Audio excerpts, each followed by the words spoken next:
28 days a year. Yeah. What is this? Star Woke is a new feminist director and cons are doing the thing. Bro, I'm almost certain that conservatives are keeping the Star Wars genre alive, like the entire thing alive. Because like I don't watch any of the movies. I haven't watched a single Star Wars movie. I don't know who watches them. I guess like they're still popular. I suspect that the IP is like kind of dying out a little bit, kind of drying. I watched Andor. I liked Andor. Never mind. I watched, like, here, I'll give you an example. I watched Mandalorian. I really liked Andor. I watched Mandalorian. I really liked season 1. And I think, and season 2 as well, I think it came out. What season is it on now? Like the latest season or did season 2 just come out? How many seasons is Mandalorian? Oh, it's 3 seasons. I didn't even know the 3rd season came out. I did not even know the 3rd season had come out. Like, I don't know what Disney is doing. I didn't even hear about it until like someone, I think I saw like a tweet about it or something. And I was like, wow, season 3 came out. Didn't even want to watch it. And for me, it's like, I've always been a firm believer that George Lucas was very good at world building. And I think the universe that he crafted for Star Wars was phenomenal. However, I think the mainline Star Wars films are the worst things that have come out of the Star Wars universe.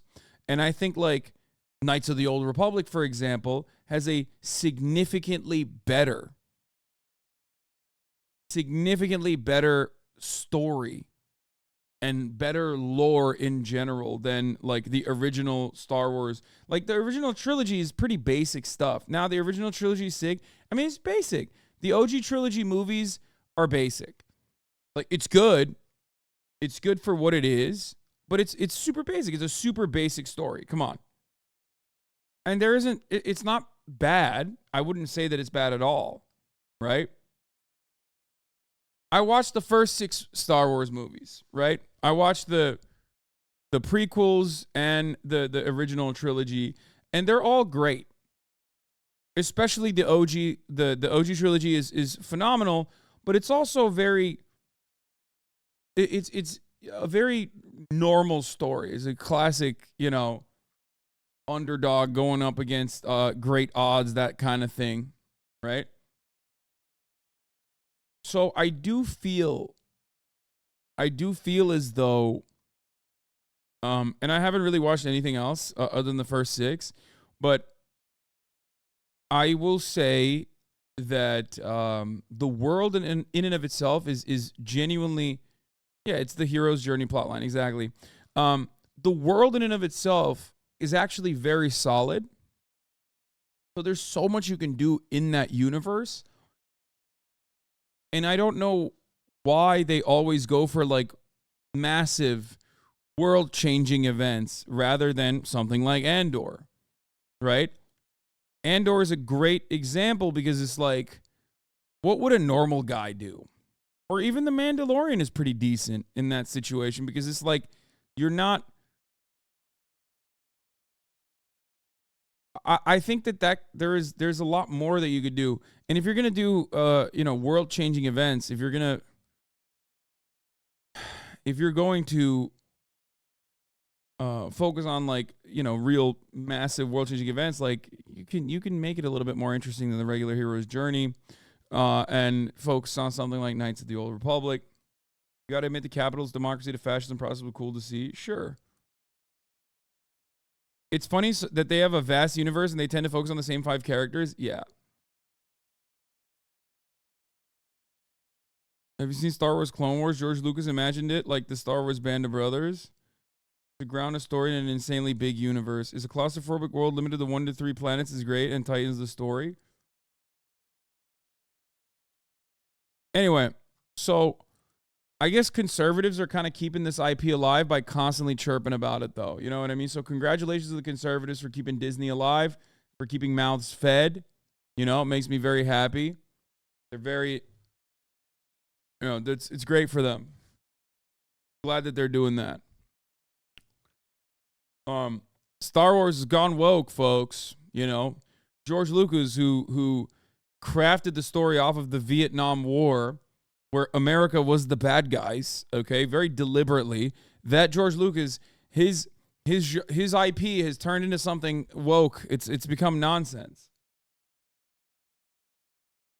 And I think a lot of people mistake the erosion and the never-ending profit-seeking attitude that capitalist megacorporations have in juggling IP and recycling it with wokeness.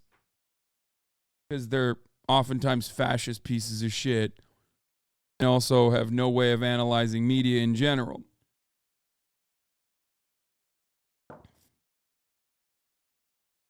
So instead of going, yeah, this kind of sucks, like it's just like getting worse and worse overall because like no one is really interested in making anything new or unique or interesting.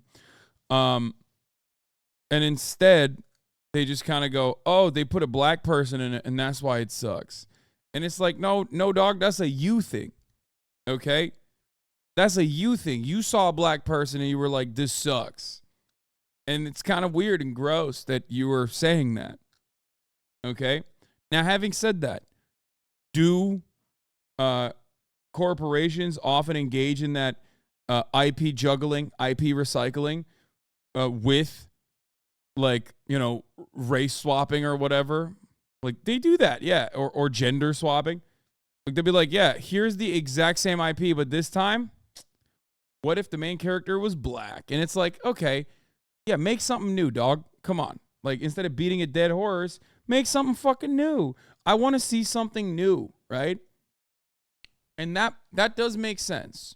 That does genuinely make sense, but that goes more in line with what I'm talking about and not what these guys are chirping about.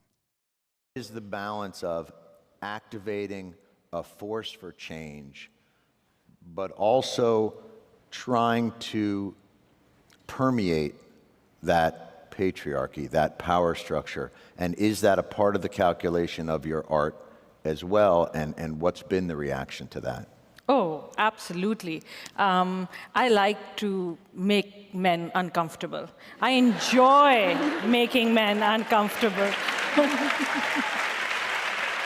Not you, just not you. Not you. Point taken, point taken.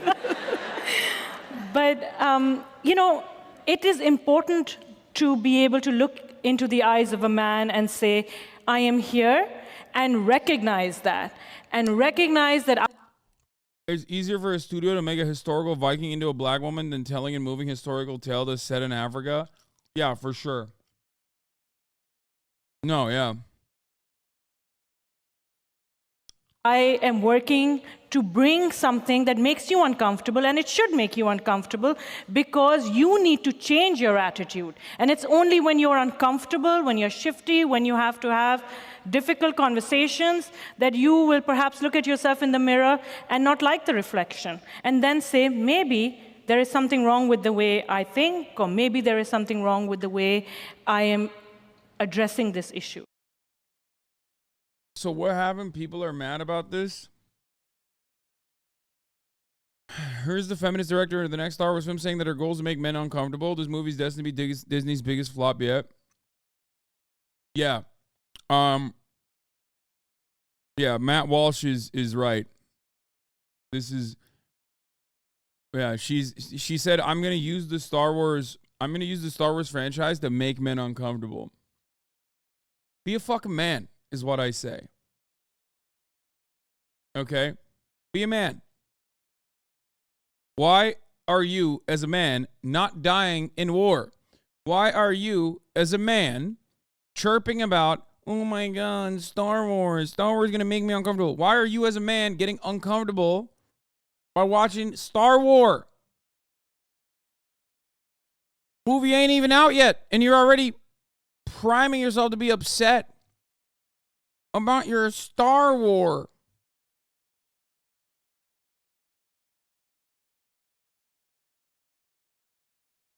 Yeah, you as a man should never be uncomfortable, okay? I love dudes who are just like, Marcus Aurelius meditations, baby. That's on my bedside, you know? I'm the stoic hero. I have no enemies, you know, that kind of thing. And then except for a female director of the latest Star Wars that's coming out. That you do that to me, you've basically stabbed me in the heart. Okay? I'm a stoic warrior. And what do I like to talk about? What as a stoic warrior, nothing phases me except for when I see a clip out of context about the female director of Star Wars, at which point that is that's the worst thing you could have done to me. Ay, ay, ay.